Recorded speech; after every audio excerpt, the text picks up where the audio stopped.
আজ ফের নিম্নচাপ, পঞ্চমী থেকে ভারী বৃষ্টি, আগামী 7 দিনে আবহাওয়ার আপডেট। পুজোর মুখে নতুন করে কপালে ভাঁজ ফেলেছে আবহাওয়া দপ্তর। বঙ্গোপসাগরে তৈরি হওয়া নতুন নিম্নচাপের প্রভাবে ভাসতে পারে পুজোর দিনগুলি। পঞ্চমীর দিন থেকেই ভারী বৃষ্টির পূর্বাভাস দিয়েছে আলিপুর আবহাওয়া দপ্তর। তবে কি এই বছর উৎসবের দিনগুলিতে মন খারাপের কারণ হবে বৃষ্টি? জেনে নিন আগামী কয়েকদিনের আবহাওয়ার বিস্তারিত আপডেট।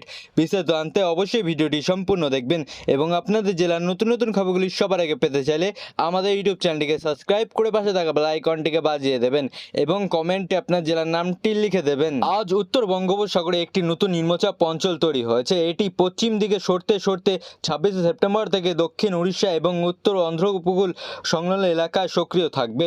27 সেপ্টেম্বরের মধ্যে এটি স্থলভাগে প্রবেশ করতে পারে। এর প্রভাবে শনিবার অর্থাৎ পঞ্চমীতে দক্ষিণবঙ্গের বিস্তীর্ণ অংশ বিক্ষিপ্তভাবে হালকা থেকে মাঝারি বৃষ্টি হতে পারে। কোথাও কোথাও ভারী বর্ষণের সম্ভাবনা রয়েছে। ইতিমধ্যে শনিবারের জন্য দক্ষিণবঙ্গের 4 জেলায় ভারী বৃষ্টির হলুদ সতর্কতা জারি করা হয়েছে। এই পরিস্থিতিতে 28 সেপ্টেম্বর পর্যন্ত মৎস্যজীবীদের সমুদ্রে যেতে নিষেধাজ্ঞা করে লাল সতর্কতা জারি করা হয়েছে।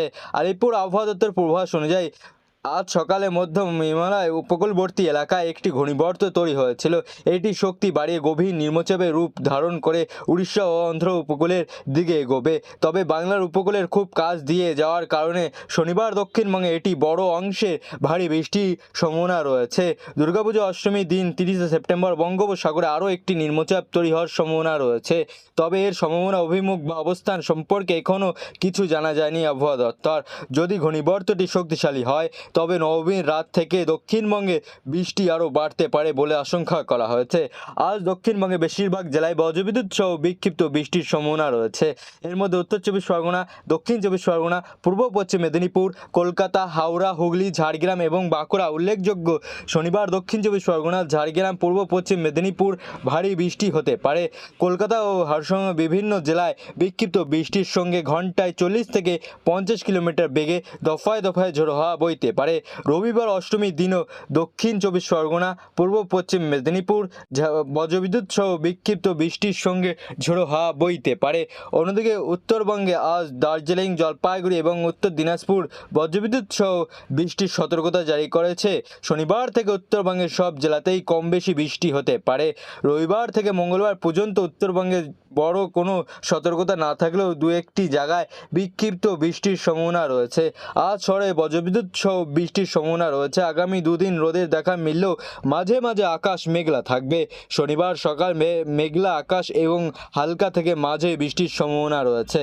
এই নিম্নচাপটি ক্রমশ পশ্চিম দিক থেকে অগ্রসর হবে এবং পশ্চিমের দিন এটি গভীর নিম্নচাপে রূপান্তরিত হবে। ষষ্ঠী দিন এই নিম্নচাপটি উড়িষ্যা এবং অন্ধ্র উপকূলের স্থলভাগে প্রবেশ করবে। এর ফলে বৃহস্পতিবার ও শুক্রবার বজ্রবিদ্যুৎ সহ দক্ষিণবঙ্গে প্রায় সব জেলাতেই বজ্রবিদ্যুৎ সহ হালকা থেকে মাঝে বৃষ্টি হবে। শনিবার ষষ্ঠীর দিনও বাঁকুড়া, পূর্ব পশ্চিম মেদিনীপুর, হাওড়া এবং দক্ষিণ চব্বিশ পরগনায় ভারী বৃষ্টির পূর্বাভাস রয়েছে। কলকাতা সহ দক্ষিণবঙ্গের অন্যান্য জেলাগুলিতে ওই দিন বজ্রবিদ্যুৎ সহ বৃষ্টি হতে পারে। এদিকে রাতে কলকাতায় যে বৃষ্টি হয়েছে তা ক্লাউড বাস্ট নয় বলে জানিয়েছে আবহাওয়া দপ্তর। নিম্নচাপের প্রভাবে পুঞ্জভুক্ত মেঘ থেকেই এই বৃষ্টি হয়েছে। ওই রাতে 251 মিলিমিটার বৃষ্টিপাত রেকর্ড করা হয়েছে, যা 1978 এবং 1986 সালের সেপ্টেম্বরে বৃষ্টির রেকর্ড সমতুল্য। সামগ্রিকভাবে এটি ষষ্ঠ সর্বোচ্চ বৃষ্টিপাত বলে জানিয়েছে আবহাওয়া দপ্তর।